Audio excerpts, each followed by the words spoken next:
Hello everyone and welcome to this video in which we will explain the quadratic formula and its proof and understanding where it comes from. Now in the beginning, we'd like to let you know that actually knowing the proof is not really important, and you can just memorize the formula itself without knowing the proof, but I really want to give you an idea of how my channel is actually going to operate and how we approach different concepts in physics and mathematics. We'll use proofs and understanding of the roots of the equations, because we believe that this approach is much better for you rather than memorizing any function or any equation or formula. I think this approach is much better. It's gonna let the knowledge really stick into your mind, and it will be harder for you to forget, because what you memorize, after all, you're gonna forget it. But what you prove by hand multiple times will really stay in your mind. Now let's start, and I think the best way to start actually to talk a little bit more about the root of this formula itself. It actually comes from the standard form ax squared plus bx plus c is equal to 0, and from this we really derive this formula itself. And one important thing we have is this part here. Now this part is actually called the discriminant. The discriminant, I'm not sure if the spelling is correct, but I assume this is correct. And most of the times it's denoted by the letter D.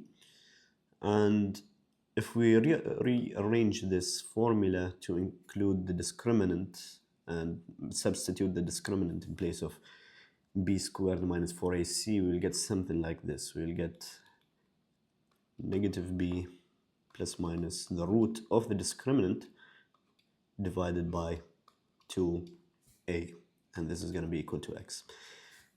And this discriminant is quite important. Now, this discriminant actually identifies whether the function has one real solution, two real solutions, or two imaginary solutions. So it's actually quite obvious that if it was positive, then we will have two real solutions, right? Because the root of a positive number is a real number, right, after all. And then if we have 0, then the answer is going to be negative b over 2a, which means we have one solution. And then if the answer was negative, then we will have two imaginary solutions. Imaginary solutions.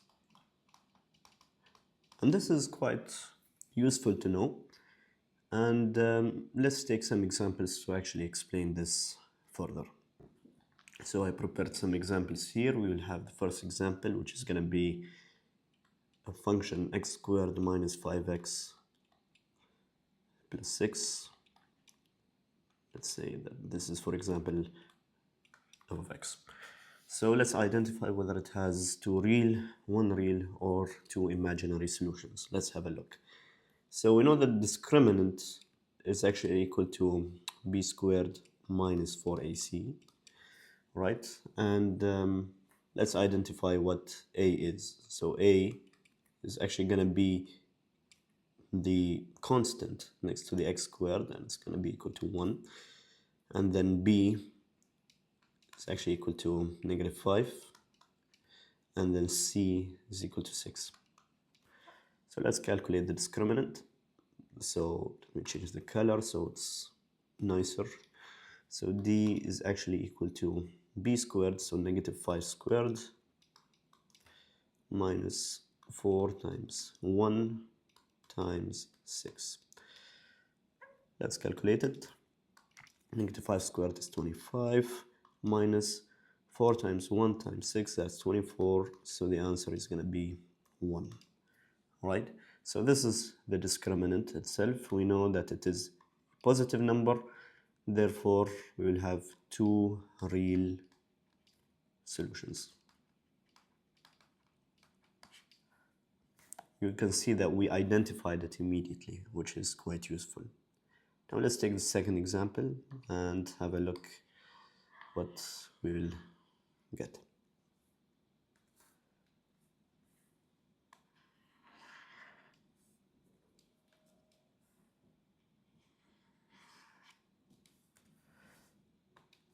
So our second example is going to be f of x is equal to x squared minus 4x plus 4.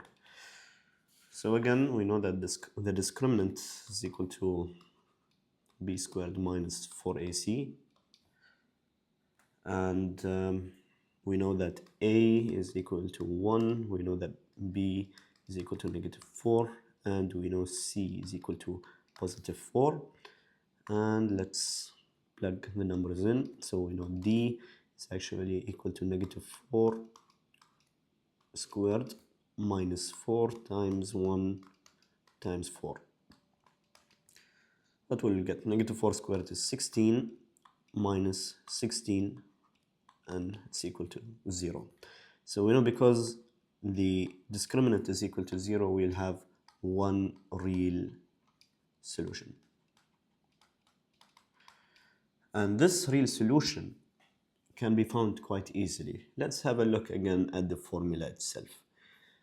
Because this part here is actually equal to 0, then x is actually equal to the solution. X is equal to negative b over 2a. So this is a solution, and this is also the equation for the vertex of any quadratic function. So let's calculate it quickly. Negative b is going to be negative 4, which is 4 over 2 times a, 2 times 1, so 2. So this is the solution of our function here. So it intersects with the x-axis at x equal to 2. So if we draw a quick graph, it's going to be something like this, where this point here is equal to 2. And this is quite useful. Now the final function we'll discuss before actually proving the formula itself is going to be x squared plus 4x plus 5. And let's identify a, b, and c. A is going to be 1, b is going to be positive 4, and c is going to be 5. Let's calculate the discriminant. Let me remind you that it's equal to b squared minus 4ac. And let's calculate it. So d is actually equal to b squared, so 4 squared, minus 4 times a, which is 1, times c, which is 5. And this is going to be 16 minus 4 times 1 times 5, that's 20. So the answer is actually negative 4. And you can see that this will indicate two imaginary solutions. And the reason behind it is if we plug this into our equation, we will get that we'll have a root of negative 4, right?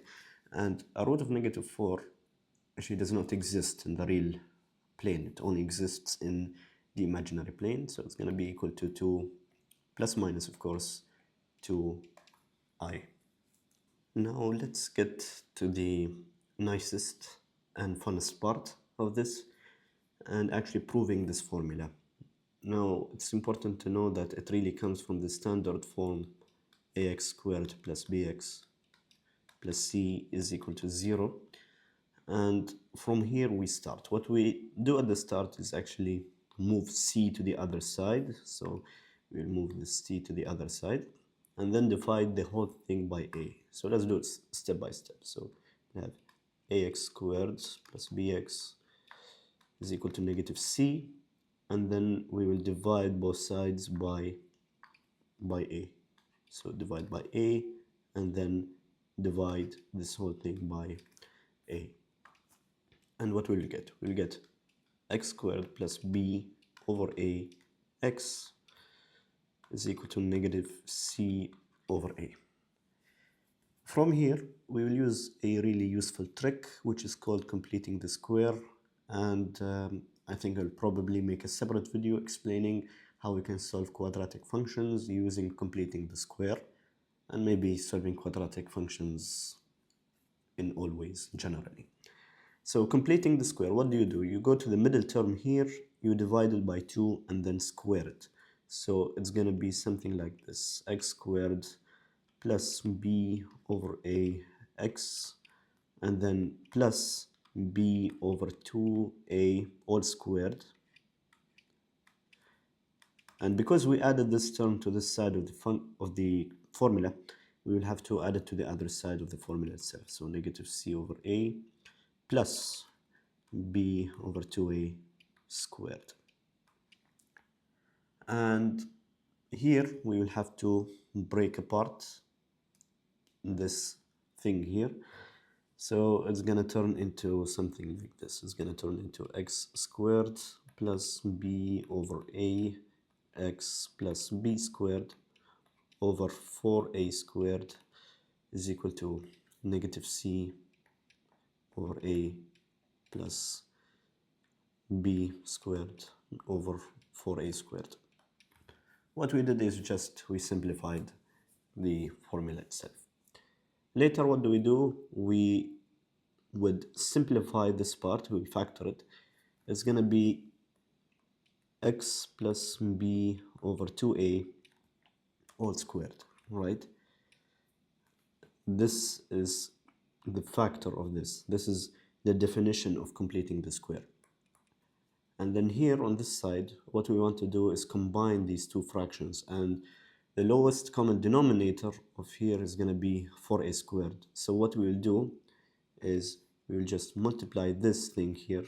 We'll multiply it by 4a divided by 4a. And what we will get is this thing. So negative 4ac divided by 4a squared plus b squared over 4a squared, and it's equal to x plus b over 2a all squared. And then we will just have to simplify it. Let's simplify this part first, and it's not really hard. We will just combine the fraction, so we'll get b squared minus 4ac divided by 4a squared is equal to x plus b over 2a all squared.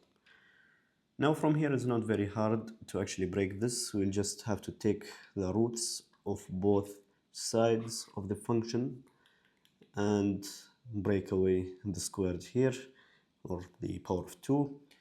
And let me just move the page a little bit so it's clearer.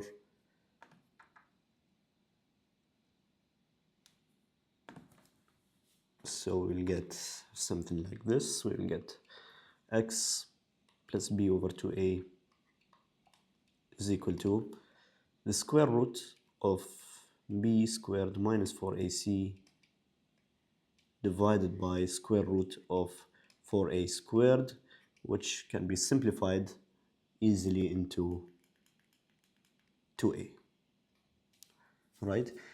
And I think it's clear that we're almost done. Let me change the color here. We will get x, and after subtracting b over 2a, we will get root of b squared minus 4ac minus b divided by 2a. And yeah, we're almost done, but it is important to know, because we have this root here, we have to add a plus minus, and we're done. We can just rearrange it into the form that we're all used to by just moving the b to the beginning. So we'll get x is equal to negative b plus minus root of b squared minus 4ac divided by 2a.